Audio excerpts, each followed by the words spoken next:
Alrighty, so after experiencing some subpar performance with the HP carb, I've gone on and taken out the number 65 jet from the HP, put it back in the original NT speed carb. First things first is we just need to dial in the idle, and then hopefully we can take it out and see if we get better performance than the HP. Now I suspect that I will, because I never did match the performance of this carb with its stock jet with the HP. Now, if you haven't seen the videos, what I had actually done was taken the stock jet out of the NT and put it into the HP. Then I got my hands on a number 65 jet that went into the HP. No matter what I did with the HP carb, I could not match the top end that I got with the stock carb. So that's going on with the upgraded jet, and we shall see what we shall see. Alrighty, so I've already been out on a little ride just to make sure that the NT carb is still functioning and that we're all running. So we had a bit of rough running, so I decided to just check the clip on the needle, and it was leaned right out. So I've put it back down to its middle position, and checking the spark plug as well. Even though the bike was running, it was running pretty rough, and I've had a bit of a scrape at the carbon build-up on there, but it'd be alright as a spare, but it's looking a little bit burnt out and a little bit dry, so that's another reason I wanted to richen up the mixture. So I've got leg GoPro attached, and hopefully we can get some good footage.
Alrighty, so the NT carb definitely has given me better performance than the HP, but I do have to think that has more to do with the fact that this is a pretty much a bog stock 66.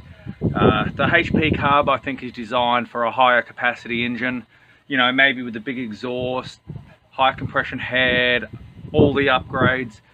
I think if, like me, you're not doing that, it's just not worth the point. But one of the things I wanted to test is I went and put this old banana muffler back on.